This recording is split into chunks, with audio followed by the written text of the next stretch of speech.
اعوذ باللہ السمیع العلیم من الشیطان الرجیم بسم اللہ الرحمن الرحیم نحمدہ ونصلی علی رسول الکریم۔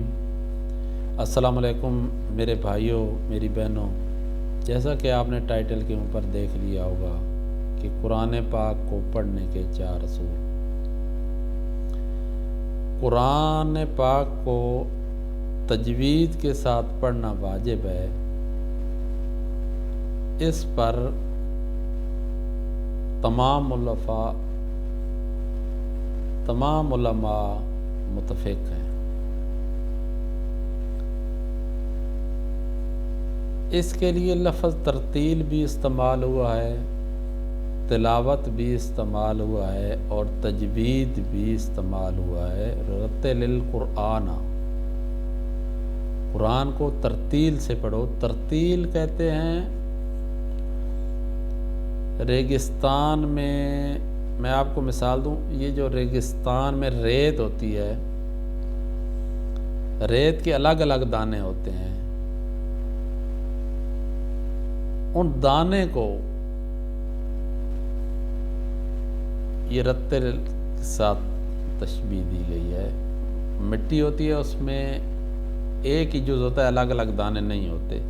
جو ریت ہوتی ہے وہ الگ الگ ہوتی ہے، الگ الگ اس کے دانے ہوتے ہیں۔ تو ورتل القرآن ترتیلا، قرآن کو ترتیل سے پڑھیے، اس کا حکم دیا گیا ہے کہ قرآن پاک کے لفظ کو الگ الگ کر کے پڑھیں تاکہ ہر کسی کو سمجھ آ سکے۔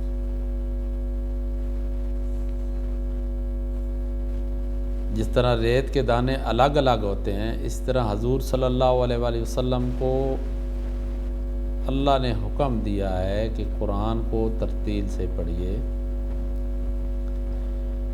جو بھی دعوت دینے والے لوگ ہیں اسلام کی، ان کو یہ کام لازمی کرنا ہوگا کہ قرآن کو ترتیل کے ساتھ پڑھنا ہوگا۔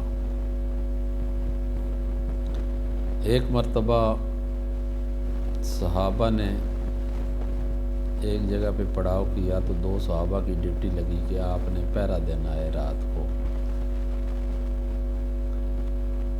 تو انہوں نے آپس میں مشورہ کیا، ایک نے کہا کہ دونوں نے جاگ کے کیا کرنا ہے، ایک سو جاتے ہیں اور ایک پہرا دیتے ہیں۔ تو تہجد کا ٹائم ہو گیا، جو پہرا دینے والا تھا اس نے کہا کہ میں نفل ہی پڑھ لوں، تہجد ہی پڑھ لوں۔ تو وہ تہجد پڑھنے لگے اور تہجد میں ترتیل سے قرآن پاک پڑھنے لگے، تو دشمنوں نے ان کو اس پہ حملہ کر دیا اور تیر مارنے لگے، اور وہ ترتیل کے ساتھ قرآن پاک پڑھ رہے تھے۔ تو جب ان کو پتہ ہی نہ چلا کہ مجھے تیر لگ رہے ہیں،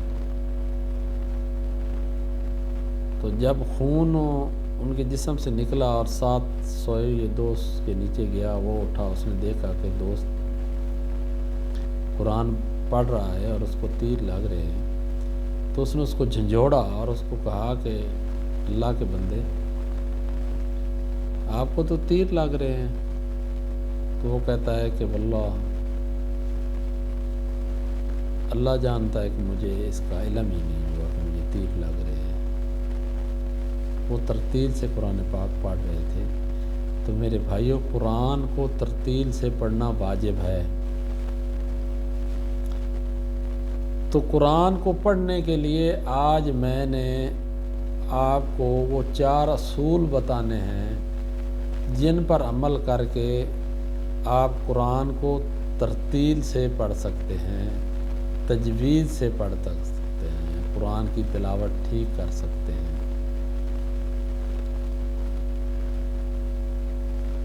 تو وہ اصول ذرا غور سے سنیں۔ اصول نمبر 1 ہے، لفظ اللہ سے سٹارٹ کرتے ہیں۔ اگر لفظ اللہ ہے، اگر اس سے پہلے والے لفظ پر زبر اور پیش ہو تو اللہ، اگر اس سے پہلے والے لفظ پر زبر اور پیش ہو تو اس لفظ کو موٹا کر کے پڑھیں گے۔ جہاں بھی اللہ کا نام آئے اور اللہ کے نام سے پہلے زبر اور پیش ہو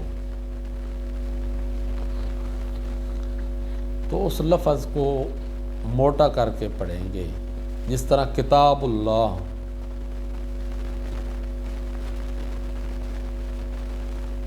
ان اللہ۔ اگر جہاں پر بھی لفظ اللہ آئے اور اس سے پہلے جو لفظ ہے اس کے نیچے زیر ہو تو باریک کر کے پڑھیں گے، جس طرح بسم اللہ۔ اب دیکھو کتاب اللہ، اللہ کے لفظ کو موٹا کر کے پڑھنا ہے کیونکہ بے کے اوپر پیش ہے، اور بسم اللہ، اللہ کو باریک کر کے پڑھنا ہے کیونکہ میم کے نیچے زیر ہے۔ تو یہ اصول نمبر 1 ہے تجوید کا۔ جہاں بھی قرآن پاک کے اندر تلاوت میں لفظ اللہ آئے اور اس لفظ سے پہلے جو لفظ ہو اس کے اوپر زبر ہو یا پیش ہو تو لفظ اللہ کو آپ نے موٹا کر کے پڑھنا ہے، جس طرح کتاب اللہ، ان اللہ۔ لیکن اگر اللہ لفظ سے پہلے جو بھی لفظ ہے اس کے نیچے زیر ہو تو آپ نے اللہ کے لفظ کو باریک کر کے پڑھنا ہے، جس طرح بسم اللہ۔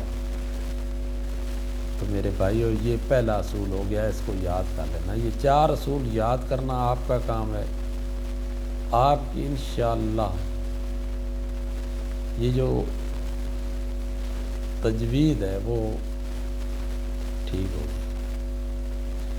اور اصول نمبر 2، کھڑی مد، درمیانی مد اور بڑی مد۔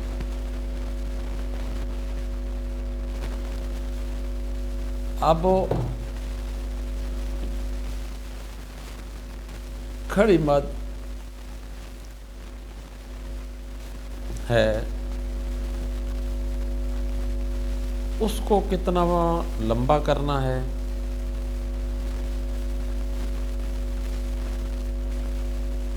اور جو درمیانی مد ہے اس کو کتنا لمبا کرنا ہے، اور جو بڑی مد ہے اس کو کتنا لمبا کرنا ہے۔ کھڑی مد ہے،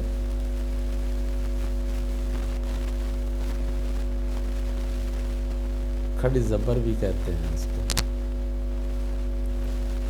آپ نے کھڑی زبر کو کھینچنے کے لیے میں آپ کو یہ مثال دے سکتا ہوں کہ جس طرح آپ مٹھی بند کریں اور 2 انگلیاں کھول لیں، اتنے ٹائم تک اس کھڑی زبر کو، کھڑی مد کو آپ نے لمبا کرنا ہے، جس طرح آمن الرسول، آمن الرسول، آمن الرسول۔ آ کو آپ نے آمن الرسول، آ کو آپ نے الف کے اوپر کھڑی مد ہے تو اس کو آپ نے آ کو اتنا کھینچنا ہے جتنے ٹائم تک آپ 2 انگلی کریں۔ آمن الرسول، آپ نے 2 انگلیاں جس ٹائم تک کھولنی ہیں، اس آ کو آپ نے اتنا ٹائم تک کھینچنا ہے، لمبا کرنا ہے۔ آمن الرسول، اور اس کے بعد آ جاتی ہے درمیانی مد۔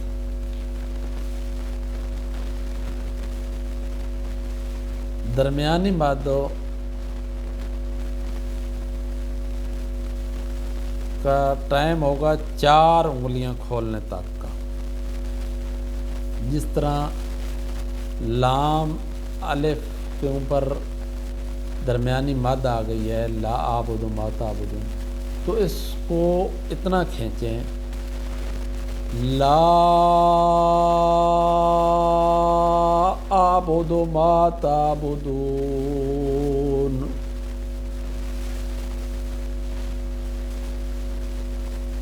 چار انگلیاں کھولنے تک اس کو کھینچنا ہے آپ نے،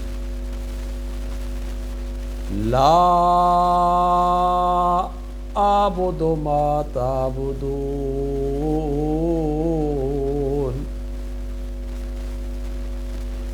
لا اعبد ما تعبدون،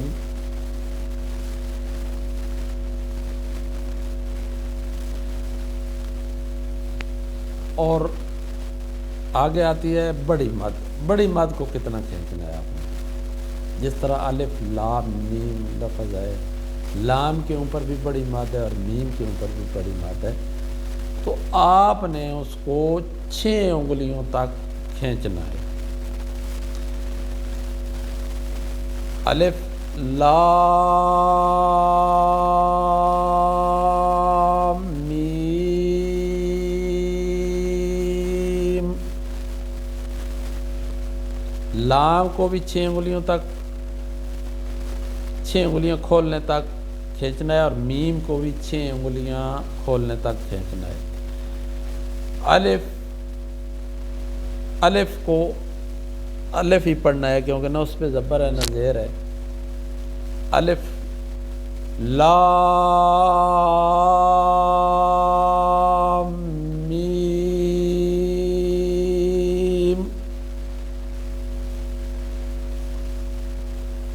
تو یہ آپ کا دوسرا اصول مکمل ہو گیا۔ آپ یہ صرف 4 اصول آپ نے یاد رکھنے ہیں اور تجوید انشاءاللہ آپ کی ٹھیک ہو جائے گی۔ اور آگے اصول نمبر 3، 2 اصول آپ کو سمجھا دیے۔ پہلا لفظ اللہ کو کس طرح پڑھنا ہے، دوسرا اصول مد، کھڑی مد، درمیانی مد اور بڑی مد، کھڑی مد، درمیانی مد اور بڑی مد، یہ دوسرا اصول آپ کو سمجھا دیا ہے۔ اور آج تیسرا اصول ہے، اصول نمبر 3،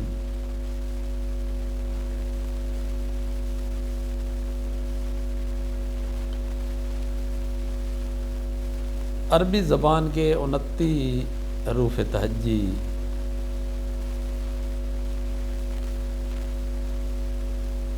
میں سے یہ 5 حروف تہجی ہوں، کاف، طوئے، بے، جیم اور دال، کاف طوئے با جیم دال، اور ان کے اوپر جزم ہو،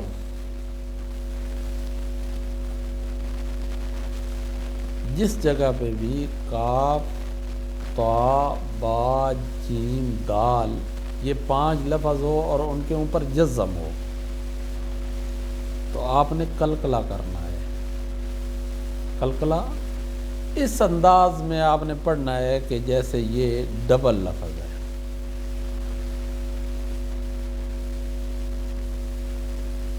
عبداللہ، عبداللہ، عبداللہ، یعنی کہ یہ اصول نمبر 3 آپ کو سمجھا رہے ہیں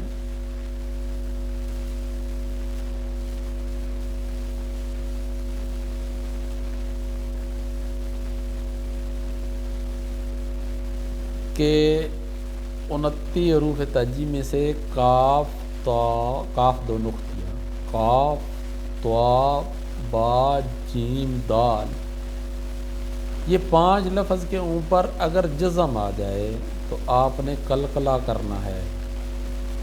جس طرح کہ آپ نے قلقلہ کا مطلب جس طرح کہ آپ نے اس لفظ کو ڈبل کر کے پڑھنا ہے، جس طرح عبداللہ، عبداللہ، عبداللہ، خلق الانسان من علق، خلق الانسان من علق.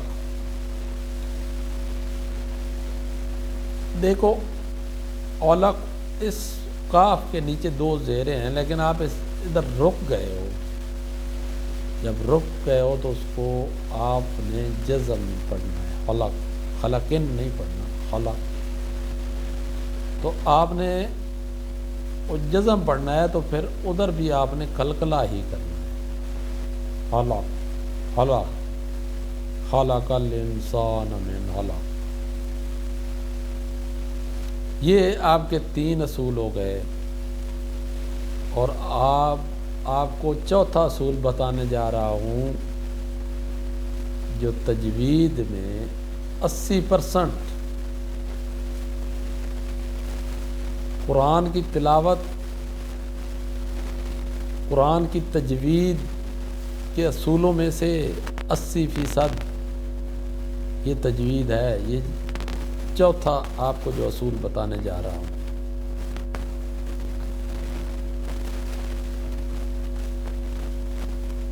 وہ یہ ہے کہ نون ساکن، نون کے اوپر جزم آ جائے تو اس کو نون ساکن کہتے ہیں. یا تنوین، 2 زبراں، 2 زیراں، 2 پیشاں.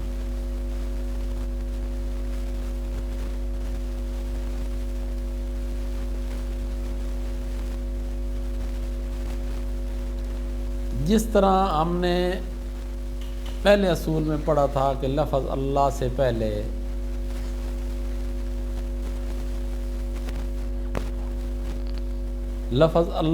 پہلے زبر اور پیش آ جائے تو اس کو موٹا کر کے پڑھیں گے، اور اگر زیر آ جائے تو بریک کر کے پڑھیں گے. اس طرح ہی یہ اصول نمبر 4 میں اگر نون ساکن ہو یا تنوین ہو، 2 زبراں، 2 زیراں، 2 پیشاں ہوں، اور اس کے بعد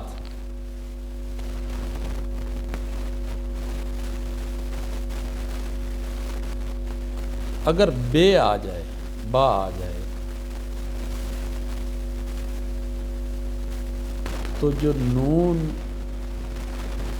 ساکن ہے وہ میم میں تبدیل ہو جائے گا.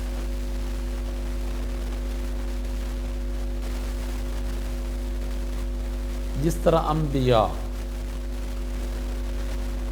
انبیاء میں اب نون ہے، اس کے بعد با آ گیا ہے، تو وہ نون جو ہے وہ میم کی آواز دے گا، انبیاء.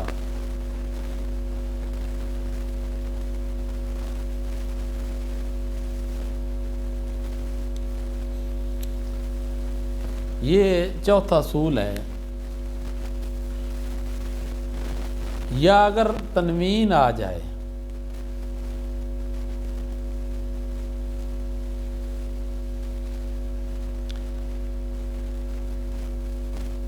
اگر نون ساکن ہے یا تنوین ہے اور اس کے بعد 2 لفظ آ جائیں را لام،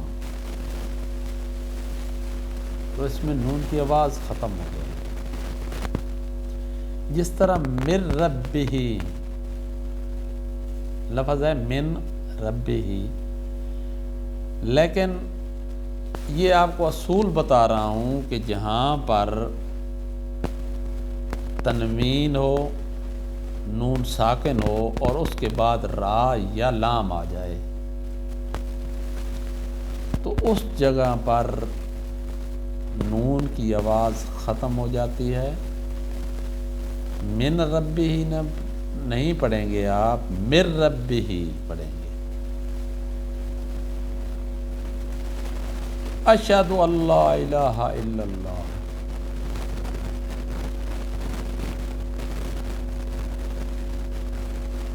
اشہد ان لا الہ الا اللہ. اس میں اشہد ان نون نہیں پڑھیں گے، جبکہ لام آ گیا ہے. آپ کو اصول بتایا ہے کہ جہاں پہ نون ساکن ہو یا تنوین ہو، اس کے بعد را یا لام آ جائے تو نون کی آواز نہیں آئے گی، وہ ساکن ہو جائے گی، خاموش ہو جائے گی۔ اسی اصول کے تحت آپ اشہد اللہ الہ الا اللہ یہ لفظ پڑھیں گے۔ لکھنے میں آئے گا، پڑھنے میں نہیں آئے گا۔ یہ تجوید کا اصول بتا رہا ہوں، اصول نمبر 4 بتا رہا ہوں۔ 80% تجوید اس اصول نمبر 4 کے اندر ہے۔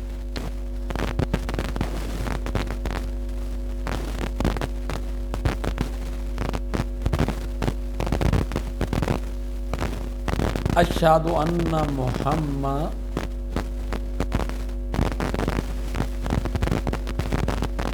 رسول اللہ۔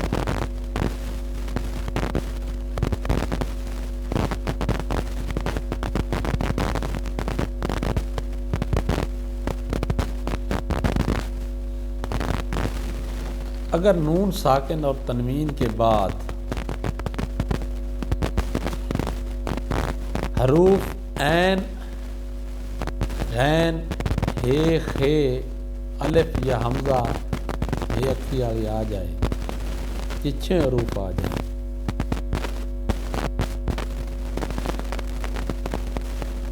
تو اس جگہ پر نون کو آپ نے کلیئر کرنا ہے، پڑھنا ہے۔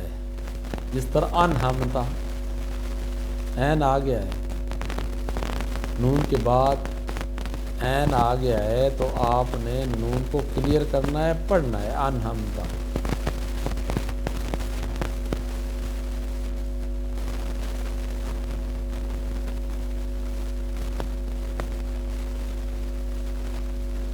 اور یہ حروف جو آپ کو میں نے بتائے ہیں، با، را، لام، عین، غین، ہے، خے، الف، حمزہ، ہے دو، ہے اکھی والی،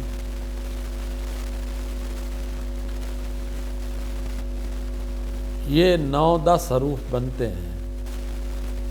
ان کے علاوہ جتنے بھی حروف ہیں، 29 حروف تہجی میں سے جتنے بھی حروف ہیں، 9 کے علاوہ اگر وہ آ جائیں تو آپ نے نون کو غنہ کر کے پڑھنا ہے۔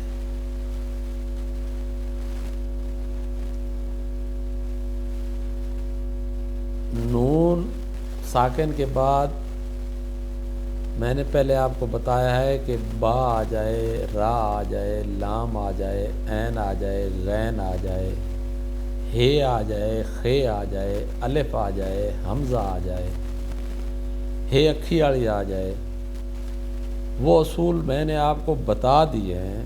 اب میں بتا رہا ہوں کہ اگر یہ 10 حروف با، را، لام، عین، غین، ہے، خے، الف، حمزہ، ہے اکھی والی، یہ 10 حروف، یہ 10 حروف کے علاوہ باقی جو 19 حروف تہجی ہیں، ان میں سے کوئی حروف بھی نون ساکن کے بعد آ جائے تو آپ نے نون کو غنہ کر کے پڑھنا ہے۔ انفسکم، زبان کے اوپر لگانا ہے، نون کو غنہ کرنا ہے۔ انفسکم، انفسکم۔ میرے بھائیو، یہ صرف 4 اصول سیکھنا آپ کا کام ہے، تجوید آپ کی انشاءاللہ کمپلیٹ ہو۔ آپ اس کو اپنے بچوں کو سکھانا شروع کر دیں، آپ اس کو پڑھنا شروع کر دیں گے، آہستہ آہستہ آپ کی ساری تلاوت ٹھیک ہو جائے گی۔ قرآن پاک کی تجوید کے ساتھ پڑھنا، ترتیل کے ساتھ پڑھنا واجب ہے، اور اس کو پڑھیں گے تو انشاءاللہ آپ ایک دن اچھے قاری بن جائیں۔ ہاں میں آپ کو یہ بتانے لگا ہوں کہ یہ کئی میرے بھائی بڑے پڑھے لکھے دوست ہیں جن کو اس کے بارے میں علم نہیں ہے، ڈبل ایم اے کیا ہوا ہے،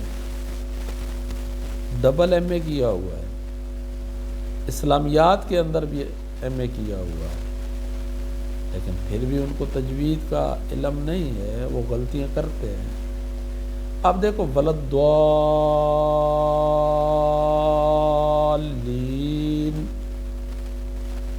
یہ ایک لفظ ہے، اب ولد ضالین،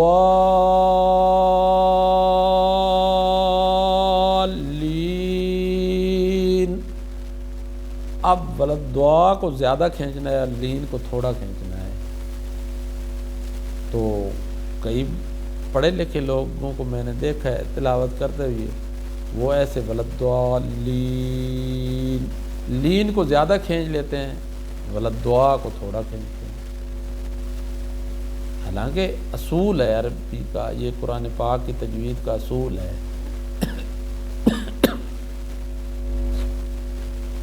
کہ آپ نے بڑی مد کو کتنا کھینچنا ہے، اب درمیانی مد کو کتنا کھینچنا ہے۔ دیکھو اب بڑی مد کو وہ چھوٹا کھینچ رہے ہیں اور جو درمیانی مد ہے اس کو زیادہ لمبا کھینچ رہے ہیں۔